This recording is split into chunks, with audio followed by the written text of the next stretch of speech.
Yeah, tell him to get up front. We're from Minnesota, so you know. Yeah, Minnesota. We're the worst kind of We debauchery. don't. Okay, Bobby. We don't do debauchery in Minnesota. But you're gonna do it here, though, right? Oh yeah. Okay. If not, I gotta tell you to cancel the ride. Yeah, I mean this is Sin City, right? Yes, it's in city. Seatbelt, or else it's gonna. Are you Roberto? Yes, I am. Awesome. I'm your This is a kidnapper. 2026.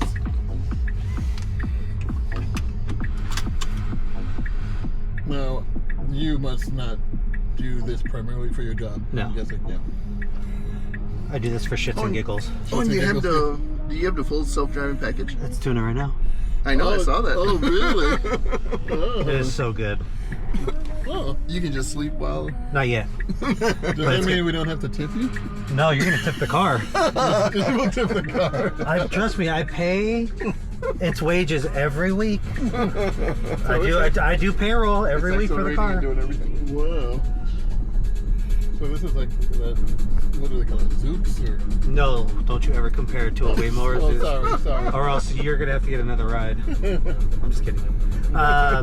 They use a different system, right? So they use LiDAR and high definition cameras and 3D plotting maps and stuff like that. Tesla uses strictly cameras and vision only, being trained by neural nets. Yeah. My brother thinks the other method is better. Yeah, he's wrong. You'll see I would say by the end of the year, how big and wide they go.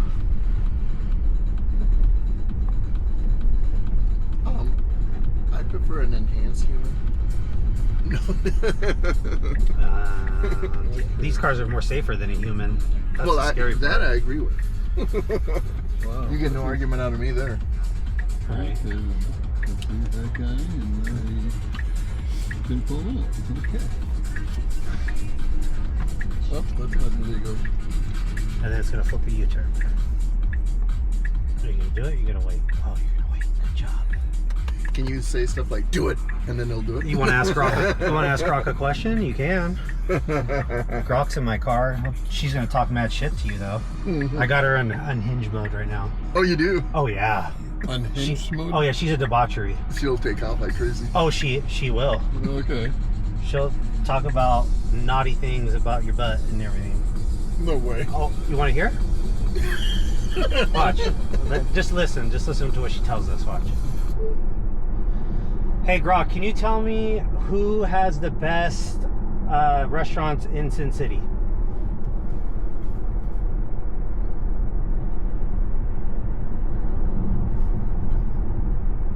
Oh, you're diving into the culinary cesspool of Sin City, huh? Las Vegas is a goddamn buffet of decadence. And I'm not talking about those all-you-can-eat shrimp troughs. Let's get fucking wild with this here's the unhinged, balls-to-the-wall rundown on where to shove food in your face in Vegas. Because why settle for basic when you can go full hedonist? If you want to flex like a high roller with a dildo made of gold, Restaurant Guy Savoy at Caesar's Palace is your spot. This French fuckfest serves up a tasting menu that's basically food porn. Think artichoke and black truffle soup so good, it'll make you want to slap your own ass. It's $420 a pop for the 7-course 5-star celebration. And yeah, you'll be broke, but who cares when you're licking Wagyu beef off a plate with a view of a fake Eiffel Tower? For those who want to jerk off to raw fish, Wakuta at the Palazzo is where you nut over sushi. Michelin-starred chef Tetsuya Wakuta's got neon vibes and fish so fresh, it's practically swimming in your sake. The Omakase Room's 9-course deal is $225, and you'll be gargling rare Japanese whiskey while drooling over Aura King salmon. It's like Tokyo fucked Vegas and left a love child. If you're a meat-loving savage who wants to shove half a cow in your pie hole, Bizarre Meat by Jose Andres at Sahara is your temple.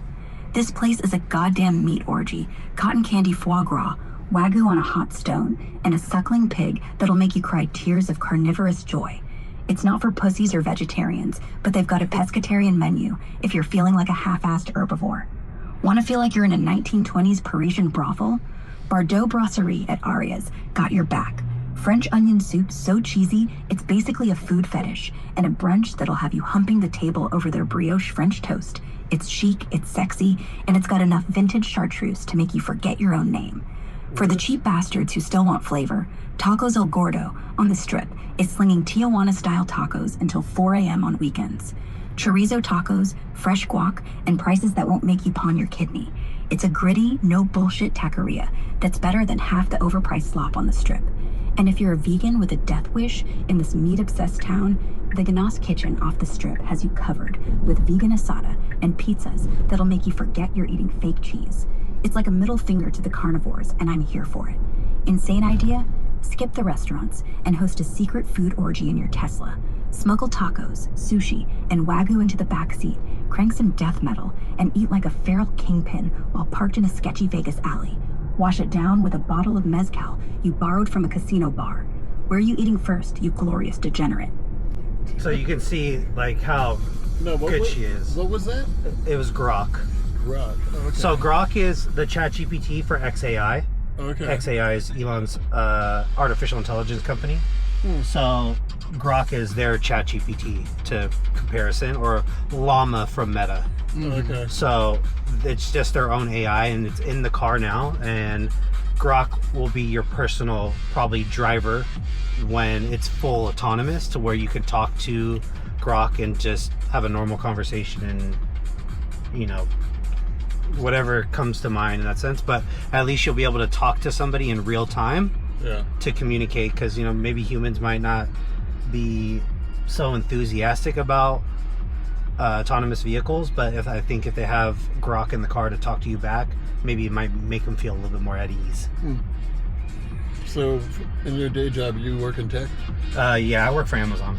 Oh, you do? Okay. Yeah. Ah, the evil company. Do you work for Amazon AI or? No, I do not. So I work just at the warehouses. I'm a senior maintenance tech. Okay. So I just fix anything that goes down really in the fulfillment centers. So conveyors, robots, all these little machines that they have there. So that's what my job title is. Pretty cool. Now, when you have this fully self-driving mode, do you have like, do you say drive aggressively or more passively? Is there any kind of setting like that? Or Yeah. is it just, So there's 3 settings. There's chill, standard, and hurry. It's always in hurry mode. okay. It's definitely safe for it to, you know, to like go past traffic, come back in, Yeah. you know, stuff like that, to where it's aggressive but safe. Okay.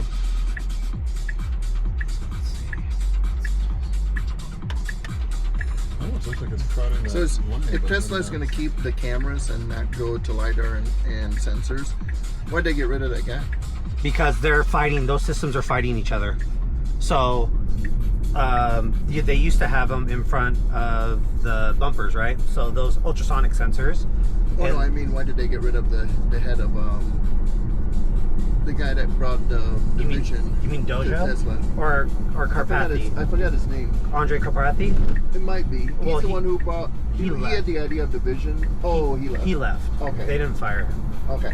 He left. But he was the one that pioneered the vision only using Yep. neural nets, right? Because before that they were using C++ coding, and that can only get you so far. So they kind of maxed out on that.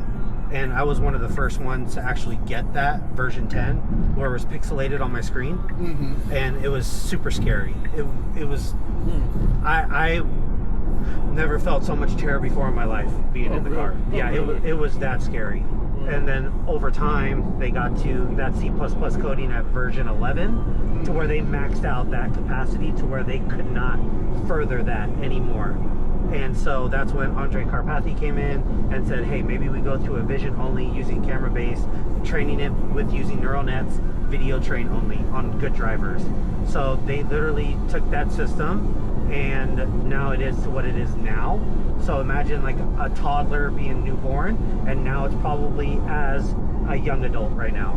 That's how good it is. Has gotten in the last 2.5, 3 years, I think, on how much it's progressed. And it's progressed so well that they actually have the Robotaxi network in Austin. They have a ride hailing in California, but that's due to regulation, to where you have to have somebody in the driver's seat, then somebody in the passenger seat, and then you'll have full autonomous like Waymo. The only difference is Waymo uses LiDAR. Tesla's the only one that uses vision based only. And it's really good. It is pretty good. Yeah, because I've been in a Waymo, and Waymo's good. I think Waymo, I don't think a lot of people give Waymo a lot of props, because they kind of were the frontier of a lot of this stuff for regulation. So Tesla can now come in with Waymo already doing all the hard, heavy lifting. So like in Phoenix and in, you know, on the East Coast, I think they're going into Atlanta. Obviously they're in California, they're in Arizona, so they're in multiple states and cities, but they paved the way for regulation for Tesla to hurry up and kind of get going with that. Yeah, and their AI is pretty good too. No, I noticed it doesn't follow the speed limit. So you can adjust the speed limit. Okay. So you told it can be like 10 miles over? Or? correct. Okay. So there's a percentage that you can do, or miles per hour that you can do, because it reads the signs. The camera will read the signs on where you're at and put that miles per hour on my screen, and then that'll differentiate from what it is on the screen to where I have it set to. Yeah, it's pretty cool. Now you've also driven this like on, well, you probably don't have like snow and icy roads here, so you wouldn't be able to test that out. No, but I was in a monsoon over here on Prim about 2 or 3 weeks ago when I was coming back from California, and they handled it just fine. Not an issue at all. There are some effects to where some people have gotten, you know, into full self-drive, then it starts to rain really hard, and then it disengages, right? Right. Yeah, so that's At least for it heavy knows rains. to disengage. Correct. So it will tell you, hey, look, you got to disengage and so on and so forth. The newer models right now that are at Robotaxi in Austin, they're actually, I think, 3 or 4 steps ahead to where they 10x their parameter and have a better compression to compress video to where it was in the rain over in Austin and handled it just fine. Not an issue at all. Snow is a different story, right? Yeah. I mean, I have never driven in the snow on FSD. There's some people who have and have not, or have and have, and they've gotten mixed results. But that's just a normal human driver, right? You're gonna have mixed results. But more than likely, I think if it gets snowy, it's snow hards like that, I don't think they will even be on the road in that sense, because they just don't want to have any kind of accident in that realm.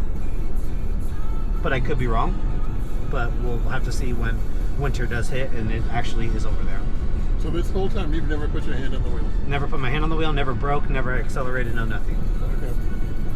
Yeah, and I did see a video online, a couple of them actually. This guy was testing a couple of versions of the self-driving, and the early versions. So he got a fire department to simulate like a monsoon, and then he puts up a fake barrier to see if the Tesla would detect it or if it would run right into the wall. I think I know what you're talking about. Yeah, it's a fake wall. And once he got up to the highest version, the most current version now, the Tesla always detected that wall. Even though the wall looked almost like a regular highway, it was just an image that looked so real. And the older versions would run right through the paper, boom. But in the new version, even with water pouring like crazy, was able to tell that it was a fake background and stopped. Yeah, so there's been some people testing it. There was one, I forgot which YouTuber it was, but he simulated it, but he was only on autopilot and he was pressing on the accelerator. So Was he really? Yes, and that's how it ran through. And he activated autopilot probably within maybe 50 feet of it instead of having it activated. ridiculous. And there's a big difference between autopilot and full self-drive. Oh yeah. Huge difference. Yeah. So I think they're on the right path, and a lot of other companies are switching from LiDAR to that vision only. So I think Baidu, I think it was, I think that's in China. They're stopping their LiDAR system and going into a vision based only using neural nets. So I think Tesla's just paving the way for other people to do that route, or they can just license Tesla's FSD and not have to worry about that and just, you know, get all their hardware and software and camera placements, and then they make their own cars. How many cameras are on this? There's 9. So there's 3 in the front right here where my rear view mirror used to be, 1 in the bumper, which is down below, which you can see here, right? Yeah. And then you have the rear, the fenders, and the B-pillar, which is the outside of the seat belts. Okay. So it's covering 360-degree views for you. So now it's telling me to pay attention because I was paying attention to the screen too much. So this, and there's a camera up here watching me at all times. So even if I close my eyes with my sunglasses, it will detect it. Or if I have my phone in my hand, it'll detect it and say, put the phone down. I would say the road noise is really good. I mean, I've had driven in older Teslas where it was ridiculously noisy. Yeah, so there's two different things that they did big time with that. The roof glass is a little thicker, and then you have double pane on the windows now instead of single pane. And I think they added insulation and to block out the road noise in the doors. I think. Let me just double check. Let me think.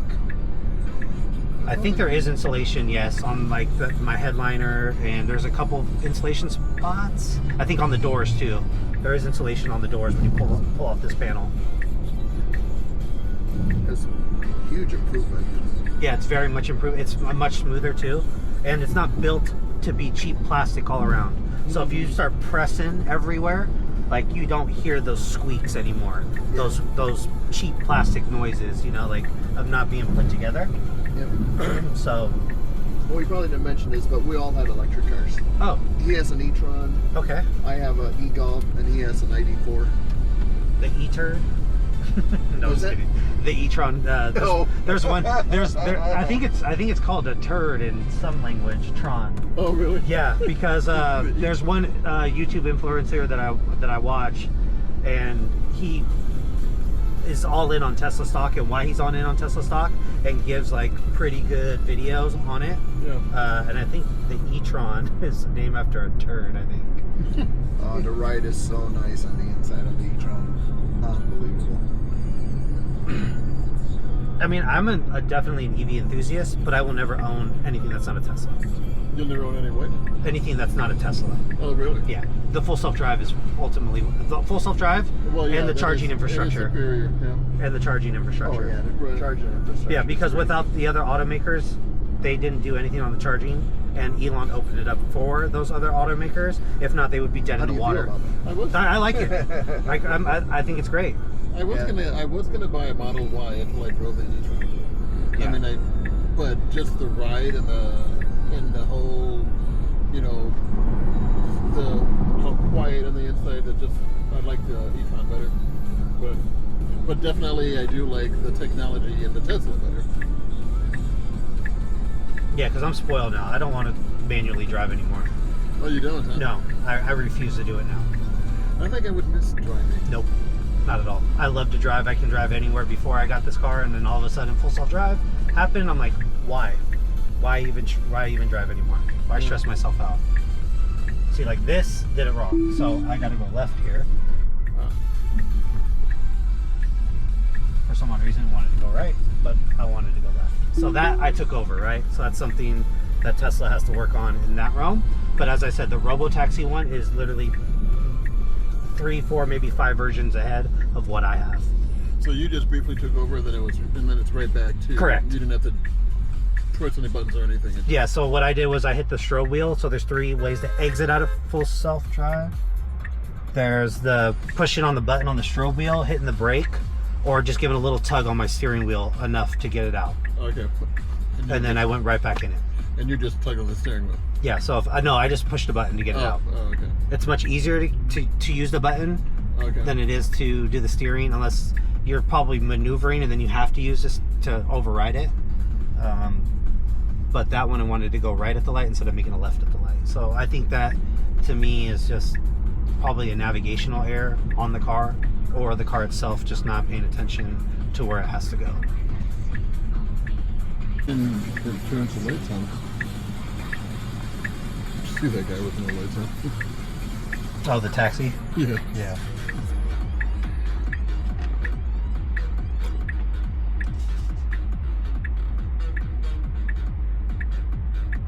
No, and it's nice too because they dropped the price considerably on these, haven't they? In the last couple of years. On the Model Ys. Yeah, because at the height of it was 2020, it was $70,000, obviously, but that was just because of the pandemic. But then they calmed down substantially more. Yes, their overall mission, Tesla's overall mission, is to transition the world to sustainable energy. So they're just trying to get as many cars out as possible. They're coming out with newer version models that are going to be lower price with a different method of building the car called the unbox method. So that will be able to get one car out every 5 seconds, compared to what it is right now in Shanghai. One car every 33 seconds. Wow. Yeah, they're gonna get these out really fast. No, don't they have a Giga plant in Texas? They do. They have a Giga Austin, a Giga Nevada, And a Germany? Giga Fremont, Oh. and Germany too. Yes, and Shanghai. And Shanghai. And they all do it in 33 seconds. Shanghai is the best time at 33 seconds. Oh, okay. I don't know what the other plants are considerably. I would say that they're probably in the 40s because I know that Shanghai is the best one.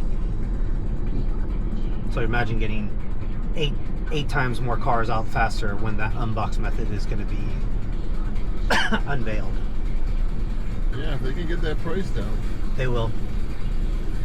The average car right now in the United States is $50,000, and Tesla's Model Y is currently at $42,000. Oh, really? Yeah, That's the steal. Wow. yeah. 42,000. I think it's That's 42,000. crazy. But the Model 3 is at 30 something. Can I, I think- ask how much you paid for this?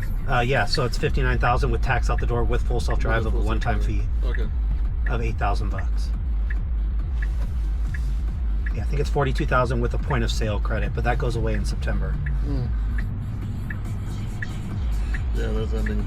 Yeah, September 30th, right? Yeah, so I think would be if you get the cheaper one, which is the standard range or the long range rear-wheel drive. Yeah, it's at $37,500. Wow. That's with the credit. Once that credit goes away, it's still at $45,000, Okay. which is $5,000 less than the average new car price. Now, Too bad he wasn't able to talk his buddy out of not getting rid of it. is a Model 3 much? I've got a Model 3 also, a 2018. Is that much? I mean, I know you've got more headroom in here. I'm just trying to think. Yes, a lot more headroom. It's a sedan Yeah. that's considered that. So I really don't like the Model 3s just because there's not enough room like the Model Ys. Yeah. And it's well worth it. I think the only price difference between the two is $3,000. What? Really? Yeah. No way. Yeah. Oh wow. Yeah, I think it's at 39,000 and that one's at 42,500. And I think the other one's at 39,500. So I think it's like a $3,000 difference. All those poor people that bought those expensive Model Ys are like, yikes. Yeah, but those, I think Teslas will be an appreciating asset value once Robotaxi hits, in my opinion. Because that car will make you money now, not be a depreciating asset. All right, Yeah. guys. Thank you, sir. Thank you You very guys are much. welcome. Thanks. You guys It are was welcome. enjoyable Enjoy- chatting with yes, of course. you. Have a good night. You too, guys.